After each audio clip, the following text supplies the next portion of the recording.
before we take a look at the first production BMW race of the weekend, we're just going to tell you a few clips from yesterday's Project 8 Racing Saloons, the sister series to the production BMW. A massive grid, as usual, for the Project 8. Production BMW cars see there at the rear of the pack. But the race turned into a bit of a disaster. Tom Murphy, first of all, running the gravel trap and being collected heavily by all of the 36 BMW both cars catapulted into Tyrrell, and the safety car came out, and once it came in, the production BMW cars this time decided to cause the carnage with 5 of them in the gravel trap. The race, away we go then, a good start, but he goes round. Mike Tovey made a good start there to get ahead of Ben Winrow, but then the car spinning, and Liam Crilly now attacking for the lead as they go through Paddock Hill Bendies. Ben Winrow almost using him out there towards the gravel trap, but Crilly stood his ground, and now as they go up towards Clearways, Winrow will take the lead, but Liam Crilly up to second position. Then as they round the drew a hairpin, Crilly started third on the grid. Of course, with Mike Tovey going off, I'm sure it looked like Mike Tovey pulling over on Ben Winrow and spinning around the front of him. We'll hopefully get a shot of that in a moment as the leaders down the Cooper Straight, and Winrow and Crilly trying to break away already in this gigantic grid of cars. The very similar BMW E30 machine. Let's take another look then. Yes, Tovey definitely with the better start, and then coming round the front of Winrow's car. They're facing backwards, heading into Paddock Hill Bend. Right, into Paddock for the second time. It's Winrow that leads from Crilly, and there's a bit of a gap between the two of them. But then a massive gap back to third. That's Stuart Waite, and then Charles Plumley was leading across the line in the battle for fourth, but he's been passed by Harry Goodman. Also in that scrap is Miles Howard. Go on to the last lap of the race. Ben Winrow well and truly in traffic now. Lights ablaze for him. 152.8, so another quick lap from him. Liam Crilly into Paddock, he's now 9.3 down, he dropped into another second. 153.9 for Crilly, a good lap there from him. Next up should be Stuart Waite, who's falling further down, he's 17 seconds behind the leader now. Then the battle for fourth, who fell down again, and it's still the same order between the three of them. We've heard Charles Plumley's going to get some sort of time penalty at the end of the race for exceeding the track limits. Now Mike Tovey is the person we are going to look out for. There he is, Mike Tovey, number 1, turning through Paddock now. Now we're going to take a look at short highlights of race 2 from the weekend. Ben Winrow taking the lead into Paddock nice and early. Mike Tovey, a great run through the corner, gaining him positions. Tovey started 7th from the grid because that's where he finished in race 1, but he was in second by the end of lap 1, which is a pretty incredible lap 1. You'll see here we go, he leads the scrap for second. Winrow though jumped away with his battle for second, raging throughout the first lap. A 4-second lead after lap 1 from Ben Winrow, which showed that he was not going to be stopped in this second race of the weekend. He ended up winning the race by 14 seconds. And allowing him then to get on with the job of running away with it. Matt Parks is 6th, number 138, in 7th place is number 43. But it is getting a little second continues the race went on, but Mike Tovey's chance came here when Stuart Waite and Liam Crilly both went sideways, and they would have been the people to back up for third because Tovey pulled away from them. Stuart Waite finished third, fourth with Liam Crilly, and Harry Goodman was the best of the rest. He finished 5th, and 6th went to Miles Howard. A reverse grid race from qualifying gets underway side by side for the lead. I think round the outside it's going to come Martin Wheels to get ahead of David Hay as they turn through Paddock Hill Bend. He just about does that. Another huge grid of Lotus Elises, the S1 and the S2 machines head through Paddock Hill Bend. You got 30 cars made to start off the race, as they now then make their way through Grand Hill Bend. Everyone is one big pack of cars, but one person who's not a pack of cars is Andrew Bentley. He's gone to the front round the Grand Prix loop, second. I think that wheel's just about still. Rob Boston was diving up on the... Oh no, was it Rob Boston? Oh my goodness, somebody flying over the back of the 47 machine. David Hay it was. Through Paddock Hill Bend, it's Bentley's at the front. Steering wheels in second, one out wide. Savage is third. Boston hasn't yet been able to make a pass. Some people not concentrating overly hard on the safety car restart. Quite large gaps between some of the pack. as they make their way through Paddock Hill Bend. Have a go on the inside, yes. For the first lap of the restart. Into 30s is your race lead, Andrew Bentley. Window wipers on. Is it starting to rain here now at Brands Hatch? Rob Boston's got ahead of Stratton Lake in 4th. Perhaps that's why some people are taking it easy. The rain started to come down, it appears, as some people not taking it so easy, diving up on the inside and gaining the place into 30s and onto the Grand Prix loop. Somebody who in the track day race was Rob Boston. He's heading towards yet another victory in the 2012 season for the Lotus on Track Elite Drove. In a few weeks' time, he's off to Dunton Park to race a BMW Compact against Tom Onslow Cole. In second goes Andrew Bentley. He managed to go with him for the whole race, so well done to him. Third, Ken Savage. Fourth, Craig Denman, who has been going after him, and now can be within a couple of seconds by the end of the race, but a couple of laps too short for him. Ed Morris will here finish 5th. Then Neil Stockter, even Mark Yates leading the next trio of cars, just had a Neil Stockter and Martin Wills.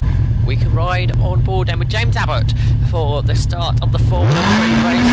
Red lights are out and away we go then. The cars charge towards Paddock Hill Bend for the first time. After this 20-minute race, it's Chris Carney that leads. In second is Linton Stutley, multiple time race winner this year in the championship is Stutley. But leading the way is Cruz Carney, the Formula 2 driver. Well, he's only this weekend in the F3 Cup. So he leads the cars head down the Cooper Straight for the first time of Harskin in this race. Dave Quascaster just about holding on to his position as the cars charge into 30s onto the Grand Prix loop for the first time. Into 30s, he dives up on the inside, can't do it. But now they run onto the Grand Prix loop. James Abbott having a good run as well. They head down towards Hawthorns, turn through the corner. So still leading this gaggle of cars. Well, I was going to say, Woods leading that gaggle of cars now. Woods Wilshire, but he's been taken out by Shaw, and the two of the cars in the gravel trap there at Westfield, so through Sheen curving down to Sterling's now comes just a duo of cars. Even if you are quicker.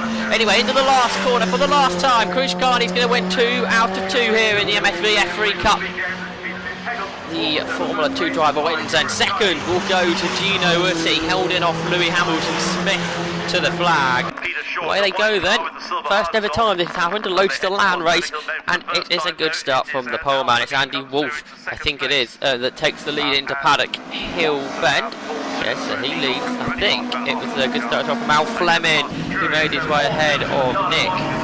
The cars rush through Paddock, through as they go, and Paul Toombs from the back of the grid has overtaken at least 10 cars, maybe more, as they now made their way through Graham Hill Bend. He's in 6th position from the back of the grid in 3 corners.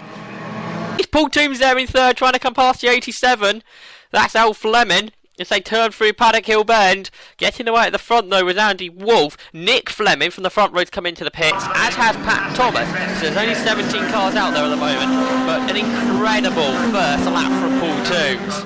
It's right in there, wide over onto the grass. There goes Christopher Van Riet in one of the FIA cars. The newest little dice we've got going on for 8th place, still one.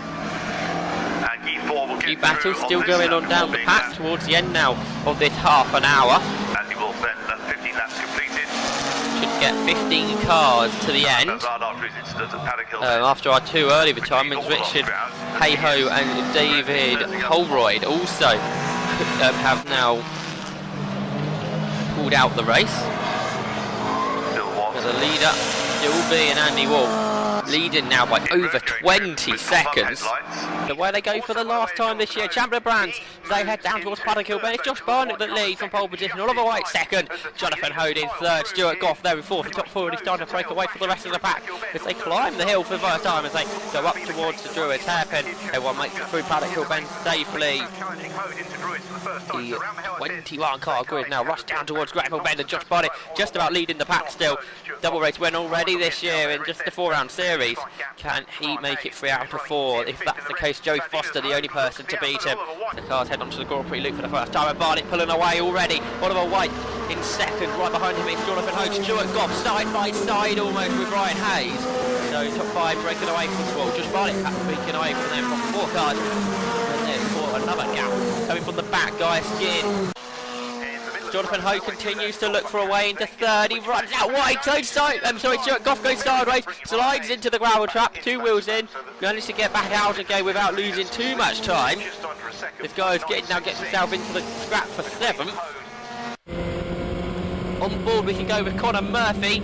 As through past him goes Glenn Finn in the 89 Van Diemen as they head into paddock. A great view this is from the side of the 1983 machine. We head through paddock and spark in there at the bottom of the hill as the car bottoms out. We don't see that very often with modern cars now at Paddock Hill Bend, so that's a great shot to see, especially from this angle. We can perfectly see what is going on. Back on board with Murphy as we head down towards Westfield. He looks on the inside of Glenfinn. The two cars side by side and through he goes as Connor Murphy makes his way back in front. Good scrap this is turning out to be. Meanwhile, there's your race leader, Josh Barnett, in the BR001 Van Diemen. And we look back to the scrap for third. Because you can see Goff, he's been quicker through paddock, it seemed, in the last few laps. Let's see this time by. Jonathan Hogue carries the speed through the corner and stays in front. And now they slide their way through Grand Prix Bend. Goff seems to be closing back in again, so we'll have to see how that one shapes out as we look back. Jonathan Hogue still holding on to third in the battle for the 1992 race between those two Van Diemens. Hogue holding on to it at the moment. But Josh Barnett is about to win his 3rd race in 2012 for the champion of brands. He will be the champion of brands over the winter period. 2nd will go to Oliver White. What about the battle for 3rd? We're waiting to see. There's Stuart Goff. Stuart Goff is by himself. Yellow flags out there at Stirling's. We can't see the car, but somewhere Brian Hayes has gone missing. Same corner where Jonathan Hogue went off. So Gaius Ginn from the back will come through to 4th. Probably one of his best races this season in the champion of brands.